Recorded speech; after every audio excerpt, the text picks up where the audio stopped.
क्या आपके साथ कभी ऐसा हुआ है कि पूरी रात जाग जाग कर एक चैप्टर पढ़ा, बड़े अच्छे से तैयारी की, बट जैसे ही एग्जाम हॉल में क्वेश्चन पेपर हाथ में आया, दिमाग एकदम से ब्लैंक हो गया? डोंट वरी, आप अकेले नहीं हो। हमारा दिमाग सब कुछ याद रखने के लिए बना ही नहीं है। अनफॉर्चुनेट ट्रूथ है ये, सभी के साथ, मेरे साथ भी ऐसा ही हुआ है। I am doctor Vikas Kathuria and I am a neurosurgeon. एक न्यूरोसर्जन होने के नाते मैं आपको बताऊंगा कि आपके दिमाग में ऐसी कोई बीमारी नहीं है।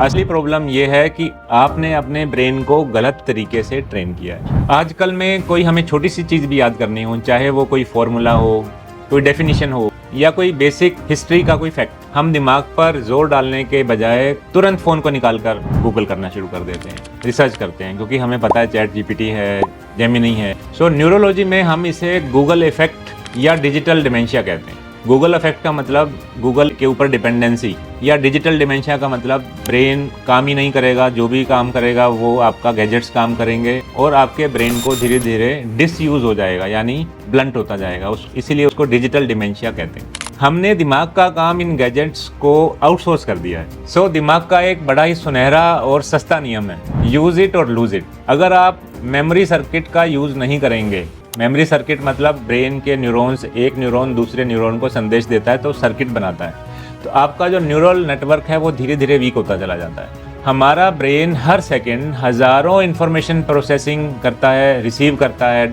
आगे देता है, और इसका मेन काम जो है वो है फिल्टर लगाना, ताकि बेकार की बातें कचरे में डाली जा सकें। और मेमोरी बढ़ने का मतलब ये नहीं है कि दिमाग में स्टोरेज बढ़ाना है, जिसको हम क्लटर कहते हैं। तो इसका मतलब है आपको ब्रेन को सही सिग्नल देना है और सही चीज़ें स्टोर करना है, यानी ये एक इम्पोर्टेंट चीज़ है। इसी को याद करो और बाकी सबको फिल्टर आउट करो। आज मैं आपको बताने जा रहा हूँ 5 बड़े न्यूरोसाइंस बेस्ड स्टेप्स जो कि आपकी मेमोरी रिटेंशन और एग्जाम फोकस को हमेशा के लिए बदल देंगे। सो step number 1, time your focus, मतलब द कंसंट्रेशन स्पैन डिके। बहुत से स्टूडेंट सोचते हैं कि 5-6 घंटे लगातार बिना रुके पढ़ने से टॉपर बन जाएंगे, पर मेडिकल साइंस इसके बिल्कुल खिलाफ है। हमारा ब्रेन एक लिमिटेड टाइम तक ही हाई इंटेंसिटी फोकस मेंटेन कर सकता है, उसके बाद आप सिर्फ पन्नों को पलट रहे होते हैं और दिमाग उसे सेव करना बंद कर देता है। बस गोइंग थ्रू, जिसको बोलते हैं, गोइंग थ्रू चल रहा है। इसका बेस्ट सोल्यूशन है Pomodoro technique.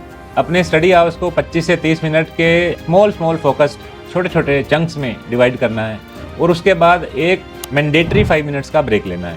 So short break में आपका ब्रेन अभी तक की जो पढ़ी हुई जो बातें हैं उसको बैकग्राउंड में प्रोसेस और कंसल्ट करता है और उसको देखता है कि ये कितना इंपॉर्टेंट है, फिर उसको कंसोलिडेट करता है, जिससे आपकी रिटेंशन पावर जो है वो ऑलमोस्ट डबल हो जाती है। स्टेप नंबर 2, एक्टिव रिकॉल, जिसको हम टेस्टिंग योर ब्रेन सर्किट्स भी कहते हैं। तो एक्टिव रिकॉल क्या होती है? जब आप किसी टेक्स्ट बुक को बार बार रोट लर्निंग यानी पन्ने पर रटना और बार बार उसको गो थ्रू या पैसिव रीडिंग के रूप में आप करते रहते हैं, तो आपके ब्रेन को लगता है कि ये तो बहुत आसान है और वो सो जाता है। और जब तक आप दिमाग पर थोड़ा सा प्रेशर नहीं डालेंगे, वो मेमोरी का परमानेंट मेमोरी वॉल्ट उसमें नहीं भेजेगा। वॉल्ट मतलब एक संदूक। सो हमारे ब्रेन में भी सेल्स हैं जो कि स्टोरेज कैपेसिटी है, इसलिए मैं उसको वॉल्ट का नाम दे रहा हूँ। सो मेमोरी वॉल्ट में वो नहीं जा रहा, इसलिए पढ़ने के तुरंत बाद बुक बंद कर दीजिए, खुद से एक टफ सवाल पूछिए, मैंने अभी तक क्या पढ़ा। उस चीज को बिना देखे एक खाली पेपर पर लिख लीजिए या किसी को समझाइए। तो ट्राइंग टू रिकॉल, जब आपका दिमाग मेमोरी को वापस निकालने के लिए मेहनत करता है तो आपके न्यूरल जो पाथवेज होते हैं और जो लिंक्स होते हैं वो स्ट्रॉन्ग होते हैं। So this is the single fastest way to clear the exam without forgetting. So step number 3 है चंकिंग। अगर मैं आपको एक बड़ा कॉम्प्लेक्स लॉन्ग आंसर एक बार में याद करने को दूं और आपका दिमाग स्ट्रेस में आ जाएगा, लेकिन हमारी वर्किंग मेमोरी की एक लिमिटेड कैपेसिटी होती है, उसका हमें फायदा उठाना है। जैसे हम 10 डिजिट का फोन नंबर को 3-3 हिस्सों में तोड़कर याद रखते हैं, वैसे ही हम अपने मुश्किल कंसेप्ट्स को छोटे छोटे लॉजिकल कंपार्टमेंट्स या सब टॉपिक्स में उसको ब्रेक डाउन कर सकते हैं और फिर हम उसको याद करें तो बहुत जल्दी से याद हो जाएगा। सिलेबस को बोझ की तरह मत देखिए। जो छोटे छोटे उसके फोल्डर्स हैं, जैसे हम कंप्यूटर में सब चीज़ें छोटे छोटे फोल्डर्स में डाल के रखते हैं, तो सिस्टमेटिक वे में उसको छोटे छोटे फोल्डर्स की तरह डिवाइड करें आंसर्स को या चैप्टर को, ताकि दिमाग जो है उसको डिजिटली स्टोर कर सके। तो स्टेप 4, मल्टी सेंसरी क्यूइंग, यानी द आर्ट ऑफ विजुअलाइजेशन।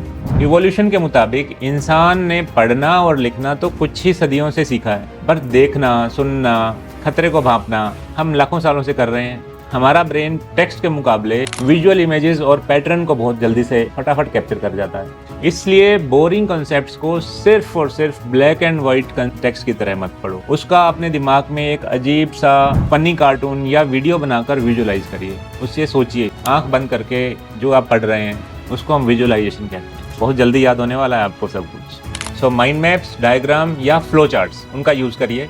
जितने ज़्यादा सेंसेस आप पढ़ाई में यूज़ करेंगे, इन्वॉल्व करेंगे, तो एग्ज़ाम हॉल में उतना ही आंसर जल्दी से रिकॉल होगा। Step number 5, brain clean up, जिसको हम स्लीप और फिजिकल मूवमेंट के नाम से भी जानते हैं, कि कैसे हम फिजिकल मूवमेंट से और स्लीप से ब्रेन का क्लीन अप कर सकते हैं। तो स्टेप नंबर 5 है जो सबसे ज़्यादा इग्नोर हो जाता है। बहुत से स्टूडेंट्स एग्ज़ाम के एक दिन पहले नींद सेक्रीफाइस कर देते हैं, जो कि एक सबसे बड़ी मेडिकल मिस्टेक है, ब्लंडर है। एक न्यूरोसर्जन के तौर पर मैं आपको बता दूं कि जब आप सोते हैं तभी आपका ब्रेन जो है शॉर्ट टर्म डाटा को लॉन्ग टर्म मेमोरी में शिफ्ट करता है। इसे ही हम मेमोरी कंसोलिडेशन कहते हैं। अगर आप 7-8 घंटे की डीप स्लीप नहीं लेंगे तो दिमाग का कचरा साफ नहीं हो पाएगा और एग्जाम में सब मिक्स हो जाएगा। तो इसके साथ ही दिन में 15 से 20 मिनट का फिजिकल मूवमेंट या एक्सरसाइज जरूर कर लें, ताकि ब्रेन में ब्लड और ऑक्सीजन का सर्कुलेशन बेटर हो जाए, बढ़ जाए, जो फोकस के लिए सबसे ज़्यादा जरूरी है। सो कंक्लूजन इज, मेमोरी कोई एक रिजिड मशीन नहीं है जिसे बदला ना जा सके। यह एक मसल की तरह है जिसे सही न्यूरोलॉजिकल ट्रेनिंग से शार्प किया जा सकता है। कल से ही 5 स्टेप्स को अपनी स्टडी लाइफ में इम्प्लीमेंट कीजिए और अपनी डिजिटल डिस्ट्रैक्शन से दूर रहिए। अगर आपको एक सर्जन का ये एक साइंस बेस्ड एडवाइस पसंद आया हो तो इस वीडियो को लाइक करें, अपने सारे स्टूडेंट्स, फ्रेंड्स के साथ शेयर करें और इस चैनल को सब्सक्राइब करना ना भूलें, ताकि आप कोई भी न्यूरोलॉजिकल ग्रोथ टिप्स मिस ना करें। नीचे कमेंट्स में मुझे बताएं आपको कौन कौन सा पॉइंट सबसे ज़्यादा पसंद आया और आप सबसे पहले कौन सा मेथड शुरू करने वाले हो। Stay focused because your brain health deserves the absolute best.